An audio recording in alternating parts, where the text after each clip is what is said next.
Assalamualaikum warahmatullahi wabarakatuh. Halo semuanya, perkenalkan nama saya Gupita Sevia Salsabila dengan NIM 22841400018 dari Prodi Sosiologi Agama Fakultas Dakwah dan Komunikasi Islam. Di sini saya akan mempresentasikan hasil wawancara dan observasi yang telah saya lakukan mengenai etnografi untuk memenuhi tugas UAS Antropologi. Saya mengambil tema empal gentong sebagai kuliner akulturasi khas Cirebon. Kenapa saya menambahkan kata akulturasi di sini? Simak videonya sampai habis ya, supaya kalian bisa mendapatkan jawabannya. Sebelum membahas mengenai tema yang saya ambil, apakah teman-teman mengetahui apa itu etnografi? Secara singkatnya, etnografi adalah suatu penelitian atau usaha untuk menguraikan kebudayaan atau aspek-aspek kebudayaan. Alasan saya memilih tema ini karena empal gentong merupakan kuliner yang sangat populer di Cirebon, dan saya juga penasaran apa sih perbedaan dengan empal yang dijual di luar kota, karena selama ini saya hanya pernah mencobanya di kota asal saya, yaitu kota Subang, sekaligus empal gentong merupakan salah satu makanan favorit saya. Untuk metode penelitian yang saya lakukan melalui 2 tahap, yaitu tahap wawancara dan tahap observasi. Informasi mengenai narasumber dan usaha kulinernya empal gentong Mang Ben. Nama narasumber yaitu Nining, asal dari Tanah Tani Cirebon. Lokasi usaha di Jalan Perjuangan Karya Mulia, Kecamatan Kesambi, Kota Cirebon, Jawa Barat. Tepatnya di samping pom bensin Jalan Perjuangan. Wawancara saya lakukan dengan pertanyaan terstruktur dan narasumber enjoy menjelaskan dengan detail atas pertanyaan saya seputar empal gentong. Hasil wawancara pertama dengan narasumber sebagai pemilik usaha. Pertanyaan pertama yaitu, sudah berapa lama Ibu membuka usaha ini? Jawabannya sudah lama, sekitar 11 tahun. Buka dari pukul berapa hingga pukul berapa? Kalau bulan puasa, dari pukul 9 pagi hingga pukul 19 atau jam 7 malam. Kalau hari biasa atau di luar bulan puasa itu dari pukul 6.30 hingga pukul 16 atau jam 4 sore. Kami buka setiap hari. Pertanyaan ketiga, selain di tempat ini, adakah tempat lain atau cabang dari usaha ini? Jawabannya ada cabang baru di daerah Sumber. Sebenarnya ada tawaran untuk buka cabang di daerah Pasar Majalengka, tapi belum ada orang untuk jaga di sana. Apakah mempunyai karyawan? Jawabnya ada. Di sini ada 3 orang. Di cabang Sumber ada 2 orang karyawan. Lalu keuntungan per hari biasanya berapa? Kalau lagi ramai pembeli, biasanya bersihnya kurang lebih sekitar 600 hingga 700 ribu rupiah. Sebelum membuka usaha ini, apakah sempat berjualan yang lain atau bekerja di tempat lain?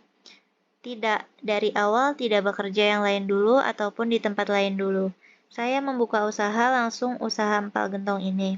Alhamdulillah masih bertahan hingga saat ini.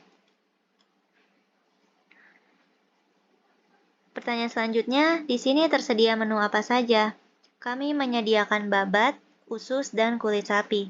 Pembeli bebas pilih menu, kalau ingin campur juga bisa. Tersedia juga kerupuk mulai dari harga 2.500 dan minuman seduh seperti es teh, nutrisari, dan lain-lain mulai harga Rp2.000. Untuk harga proporsi berapa? Kalau pakai nasi 18.000. Pembeli bebas mengambil porsinya sendiri. Dan juga kalau tidak pakai nasi itu kurang lebih sekitar 15.000. Apakah pernah ada pikiran untuk berganti jenis usaha? Sejauh ini tidak ada. Apa hambatan yang dialami dalam berdagang selama ini? Paling kalau lagi sepi pembeli, itu pemasukan jadi berkurang dan nggak balik modal, seperti waktu zaman COVID kemarin. Pembeli turun drastis dibandingkan sebelumnya. Terakhir, apa harapan Ibu setelah membuka usaha dalam kurun waktu selama ini?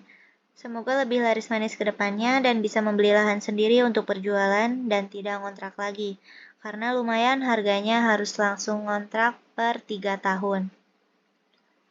Lalu wawancara spesifik mengenai empal gentong.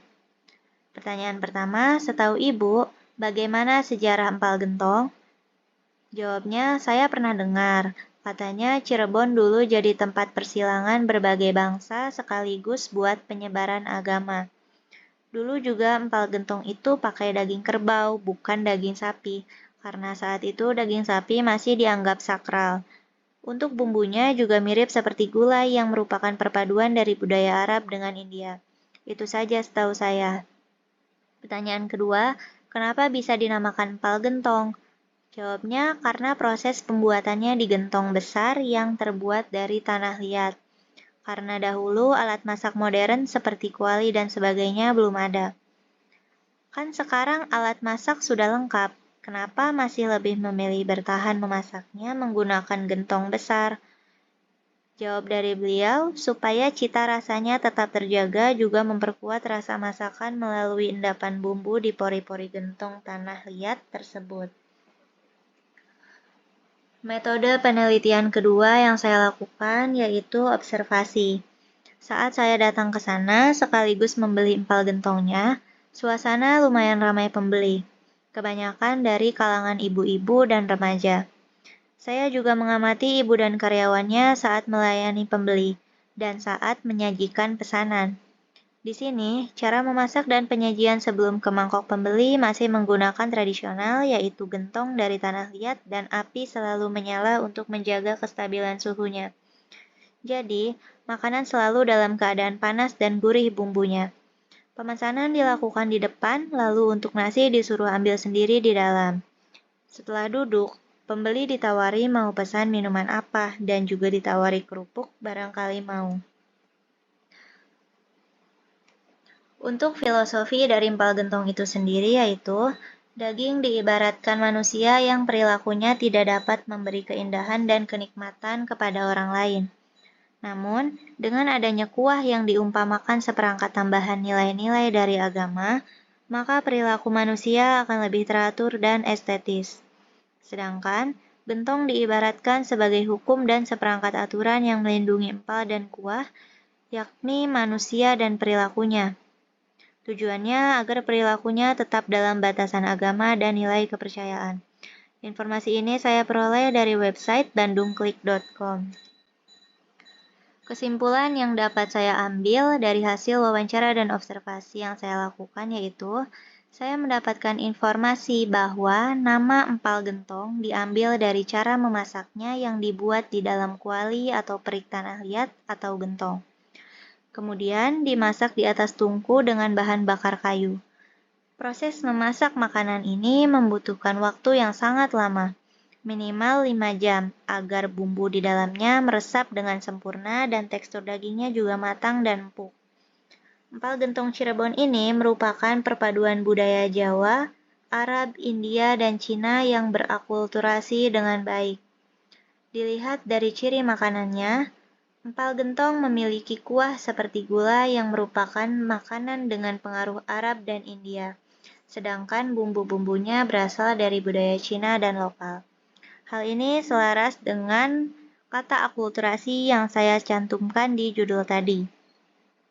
Di zaman sekarang, beberapa penjual kuliner ini masih menggunakan gentong tradisional.